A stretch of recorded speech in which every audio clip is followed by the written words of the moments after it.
Hello friends, स्वागत है आपका ज्ञान क्लासेस के इस यूट्यूब चैनल पर, जहां पर हम आपके लिए आपके बोर्ड एग्जाम से रिलेटेड क्लासेस लेते आते हैं। और अभी तक जिन भी दोस्तों ने हमारा इस चैनल को सब्सक्राइब नहीं किया है तो जल्दी सब्सक्राइब कर लें और उसके साथ नोटिफिकेशन जो बेल है उसको भी दबा दें, ताकि आपको हमारे आने वाली सभी क्लासेस के वीडियो की नोटिफिकेशन आपको मिलती रहे। तो जो आज का जो हमारा जो ये टॉपिक है वो क्या है, आपका जो यूपी बोर्ड ने आपका जो सिलेबस अपडेट किया है उससे रिलेटेड है यहाँ पर। और आज हम बात करेंगे कि आपके सिलेबस में क्या क्या बचा है और क्या क्या हटा दिया गया है सिलेबस से। और मैं ये कहूँगा कि ज़्यादा कुछ चेंजमेंट नहीं किया गया है 12th के सिलेबस में, काफ़ी कुछ सेम रखा गया है, थोड़ी बहुत चीज़ें ही हटाई गई हैं। तो चलिए वो भी देख लेते हैं क्या क्या हटाया गया है, तो जिससे आप अपनी तैयारी को बेहतर और अच्छी कर पाएंगे। तो चलिए चलते हैं सीधे कंप्यूटर की स्क्रीन पर, जहां पर हम अपने सिलेबस को पूरी तरीके से देख और एनालिसिस कर सकते हैं। तो चलिए शुरू करते हैं आज का वीडियो। तो हम आ गए हैं अपनी कंप्यूटर स्क्रीन पर, और सबसे पहले अगर आप सिलेबस को डाउनलोड करना चाहते हैं तो सबसे पहले आपको क्या करना पड़ेगा, अपने ब्राउज़र को ओपन करके वहाँ पे क्या लिखना पड़ेगा, upmsp.edu.in, जहाँ सर आपके सामने ये हमारा जो यूपी बोर्ड है माध्यमिक शिक्षा परिषद उत्तर प्रदेश, ये उसकी ऑफिशियल साइट है। यहाँ पर आप आ जाएंगे, इसके नीचे आपको स्क्रॉल करते हुए आना है और यहाँ पे क्या है, यहाँ पर आपको 2020-21 के लिए क्लास 9, 10th, 11th और 12th का जो नया सिलेबस अपडेट किया गया है वो यहाँ पे लिंक के फॉर्म में मिल जाएगा, जिससे आप डायरेक्ट यहाँ से उसे खोल सकते हैं। तो हम लोग का जो आज का है वो हम लोग क्लास 12th के बारे में जानने वाले हैं। तो हम क्लास 12th पे क्लिक करते ही क्या आ जाएंगे, यहाँ पर आ जाएंगे और यहाँ पे पूरे सिलेबस यानी कि पूरा सब्जेक्ट के सिलेबस आपको यहाँ मिल जाएंगे।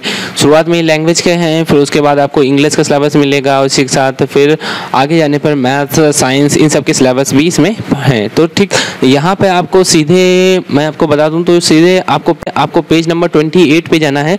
तो जैसे ही आप पेज नंबर 28 पे आएंगे तो यहाँ पर आपको गणित का सिलेबस मिल जाएगा। ठीक, तो चलिए इसको देखना चालू करते हैं, जो हम लोग को समझना है और इसके हिसाब से अपनी क्या करनी है, तैयारी शुरू करनी है। तो सबसे पहले अगर देखेंगे तो यहाँ पर 30% सिलेबस को क्या कर दिया गया है, कम किया गया है। 30% सिलेबस में क्या क्या वो कम किया गया है, तो यहाँ देखिए तो पहला जो है वो क्या है, संबंध और फलन से है, यानी कि रिलेशन और फंक्शन से।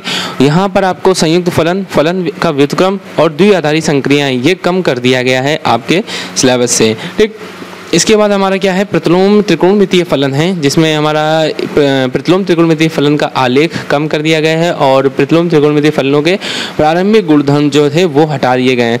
लेकिन ये इतना मेरे हिसाब से अगर आपको त्रिकोणमितीय फलन पढ़ना पड़ेगा तो इनके बारे में भी पढ़ना पड़ेगा। ठीक, तो खैर आपके सिलेबस से हटा दिया गया है। तो हम लोग आगे बढ़ते हैं। तो यहाँ पर क्या है, अगला जो हमारा है वो क्या है, कलन यानी कि हमारा समाकलन और अवकलन और समाकलन, ये दोनों चैप्टर इसमें आते हैं कलन के अंदर। तो पहला जो हटाया गया है वो केवल सततता और अवकलनीयता से ही केवल हटाया गया है, बाकी और ज़्यादा कुछ इसमें चेंजमेंट नहीं किया गया है और सब कुछ आपको पढ़ना है इसके अंदर। ठीक, आगे देखिए तो आगे है इसमें क्या, सदिश और त्रिविमीय ज्यामिति। इसके अंदर आपको जो हटाया गया है वो त्रिक गुणनफल को केवल हटाया गया है, बाकी सब कुछ आपके इसके अंदर पढ़ना पड़ेगा। इसके बाद जो हमारा त्रिविमीय ज्यामिति का परिचय था उसके अंदर जो हमारा था वो क्या था, दो रेखाओं, दो तलों और एक रेखा तथा एक तल के बीच जो हमारा कोण बनता है उसका आपको जो हमारा सिलेबस है वो हटा दिया गया है। बाकी जो बचा हुआ सिलेबस होगा उसको आपको इसके अंदर पढ़ना पड़ेगा और मेरे हिसाब से तो इसमें आपको साथ में इसको भी पढ़ना पड़ेगा साथ में, तो उसमें कोई ज़्यादा चेंजमेंट नहीं आएगा। इसके बाद हमारे प्रायिकता है, प्रायिकता से हमारा बर्नौली परीक्षण और द्विपद बंटन का जो नियम है उसको हटा दिया गया है। ठीक, तो ये भी आपको प्रायिकता चैप्टर भी आपको पढ़ना है। तो देखते हैं उसके अंदर कुछ इससे अगर रिलेटेड सवाल होंगे तो वो भी आपको पढ़ सकते हैं। तो बाकी इसमें इतना ही चेंजमेंट किया गया है आपके सिलेबस में। बाकी जो अब आपका जो नया पेपर पैटर्न बनेगा वो किस तरीके से बनने वाला है तो देखते हैं। तो पहला जो इकाई है आपकी वो क्या है, संबंध और फलन यानी कि रिलेशन और फंक्शन से 10 नंबर का आने वाला है। अलजेब्रा बीजगणित से आपका आएगा 13 मार्क्स का। ठीक, कलन के अंदर से आपको 44 मार्क्स का मिल रहा है, यानी कि सबसे ज़्यादा मार्क्स जो लेके आ रहा है वो क्या लेके आ रहा है, कलन यानी कि डिफरेंशिएशन और इंटीग्रेशन यानी कि समाकलन और अवकलन से आपको सबसे ज़्यादा मार्क्स मिलने वाले हैं। ठीक, आगे देखते हैं सदिश तथा त्रिविमीय ज्यामिति के अंदर से आपको 17 मार्क्स मिलने वाले हैं और रेखीय प्रोग्रामन के अंदर से 6 मार्क्स मिलने वाले हैं। इसी के साथ जो अगला है वो क्या है, प्रायिकता है। दोस्तों प्रायिकता में आपको 10 मार्क्स मिलने वाले हैं, तो आपको प्रायिकता भी पूरा पढ़ना पड़ेगा, काफ़ी इंपॉर्टेंट है ये आपके लिए। तो आपको सबसे ज़्यादा यहाँ पे ध्यान देना है कि इस पे कलन यानी कि जो हमारा चैप्टर है समाकलन और अवकलन वाला चैप्टर, उसके अंदर काफ़ी आपको ध्यान देने की ज़रूरत है, क्योंकि वहाँ से काफ़ी अच्छे मार्क्स का क्वेश्चन पूछे जाने वाले हैं। तो इसी के साथ आपके सिलेबस में अब क्या क्या बचा है, तो वो ये है संबंध और फलन के अंदर आपको ये दोनों चीज़ें पढ़नी पड़ेंगी, ठीक। इसके बाद हमारा जो अलजेब्रा है उसके अंदर हमारा आव्यूह है, सारणिक है, ये आपको पूरा पढ़ना है, उसमें कोई कमी नहीं की गई है। इसके बाद कलन वाले से हमारा क्या है, सतत और अवकलनित तो पढ़ना ही है, उसमें कुछ चीज़ों को कम किया गया है, बाकी आपको सब कुछ पढ़ना है। अवकलनों के अनुप्रयोगों के बारे में पढ़ना है, समाकलन जो हमारे फॉर्मूले थे, कई टाइप से हम लोग समाकलन करते हैं, उन सबको आपको पढ़ना है, ठीक। उसके बाद उसके अनुप्रयोगों के बारे में पढ़ना है, ठीक। आगे देखते हैं तो अवकल जो हमारा अवकल समीकरण बनते हैं उनके बारे में भी आपको यहाँ पे पढ़ना है, वो भी आपको पूरा पढ़ना पड़ेगा, उसमें कोई भी छूट नहीं दी गई है।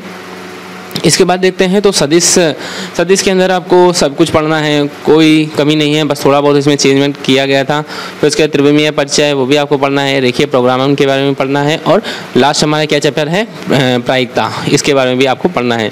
तो कुल मिला के आपका ये पूरा सिलेबस है, आप यहाँ पे इसको आराम से बैठ के पढ़ सकते हैं, ठीक। इसके बाद आपको अगर डाउनलोड करना है तो मैंने आपको बता दिया है कि किस तरीके से आपको ये डाउनलोड करना है और किस पेज नंबर पे आपको अपने गणित का सिलेबस मिल जाएगा। तो ये था आपका सिलेबस, और काफ़ी ज़्यादा कुछ चेंजमेंट नहीं किया गया है और आपको लगभग पूरा ही पढ़ना पड़ेगा। तो चलिए चलते हैं वापस अपनी स्क्रीन पे। तो ये था आपका सिलेबस जो मैंने अभी आपको बताया, और लगभग सारी चीज़ें रखी गई हैं, कुछ ही चीज़ें हटाई गई हैं। जैसे कि अगर मैं बात करूँ तो संबंध और फलन यानी कि हमारा रिलेशन एंड फंक्शन के अंदर से आपकी कुछ चीज़ें हटा दी गई हैं, ठीक। और उसके बाद आते हैं प्रतिलोम त्रिकोणमितीय फलन यानी कि इनवर्स ट्रिग्नोमेट्रिक फंक्शन से भी वहाँ से कुछ चीज़ें हटाई गई हैं, ज़्यादा कुछ उसमें चेंज नहीं कराया गया है, वो भी आपको पढ़ना पड़ेगा साथ में। क्योंकि क्या होता है, किसी चैप्टर के अंदर कोई टॉपिक अगर छोड़ दिया जाए तो उससे रिलेटेड कहीं ना कहीं कोई ना कोई क्वेश्चन जरूर फंस जाता है, तो वहाँ पे आपको उस टॉपिक को जानना भी जरूरी होगा, ठीक। इसी के बाद अगर हम बात करते हैं डिफरेंशिएशन के अंदर, तो डिफरेंशिएशन में भी हमारे कुछ थ्योरम यानी कुछ एक प्रमेय हटाई गई है, शायद वो इम्पोर्टेंट नहीं होगा, तो इस वजह से आपके वो सिलेबस से हटा दी गई हैं, तो उससे कोई ज़्यादा फर्क नहीं पड़ने वाला है, ठीक। तो आगे देखते हैं तो सदिश और अदिशों के त्रिक गुणनफल को हटा दिया गया है, ठीक। तो ये थोड़ा सा इंपॉर्टेंट टॉपिक है जहाँ पे हम लोग मल्टीप्लिकेशन सीखते हैं हमारा सदिश वेक्टर और स्केलर के बीच, तो ये काफ़ी इंपॉर्टेंट था, लेकिन इसको हटा दिया गया है। कोई बात नहीं, ज़्यादा कुछ फर्क नहीं पड़ने वाला है आपके आगे आने वाले सिलेबस में। वैसे भी आप जब आगे जिन क्लासों में भी पढ़ेंगे तो वहाँ पे ये आपको सिखाया जाएगा पूरी तरीके से, ठीक। इसके बाद आते हैं हमारा त्रिविमीय ज्यामिति में हमारी जो हटाया गया है वो क्या है, दो रेखाओं, दो तलों और एक रेखा व एक तल के बीच के कोण के बारे में आपको नहीं पढ़ना है इस बार। तो ये थोड़ा सा इंपॉर्टेंट है, लेकिन इतना भी इंपॉर्टेंट नहीं है, तो इससे आपको कोई फर्क नहीं पड़ने वाला है आपके आने वाले क्लासों में, ठीक। तो प्रायिकता के और जो थोड़ी बहुत प्रायिकता हटाई गई है उससे भी आपके कुछ चेंजमेंट या फिर कुछ फर्क आपको नहीं पड़ेगा आगे आने वाली क्लासों में। तो यहाँ पे आज मतलब कि 12th की जो हमारा सिलेबस है वो ज़्यादा कुछ चेंजमेंट नहीं लाया गया है, काफ़ी कुछ चीज़ें सेम रखी गई हैं, थोड़ा सा ही सिलेबस को हटाया गया है। तो इस तरीके से आपका ये जो सिलेबस है आपको समझ में आ गया होगा, और आपको इसी सिलेबस के अब अनुसार सारा अपना एग्जाम की प्रिपरेशन करनी है, और मैं ऐसा करता हूं कि आपको ये पूरा सिलेबस समझ में आ गया है ताकि आप अपने अच्छे से अच्छे एग्जाम की प्रिपरेशन कर सकें। तो चलिए अब आज की वीडियो में इतना ही। अपने दोस्तों के साथ इस वीडियो को शेयर करना मत भूलिएगा, और अगर आपको ये वीडियो सब पूरी तरीके से समझ में आ गया है तो लाइक और कमेंट जरूर कीजिएगा। मिलते हैं नेक्स्ट वीडियो में, तब तक के लिए टेक केयर।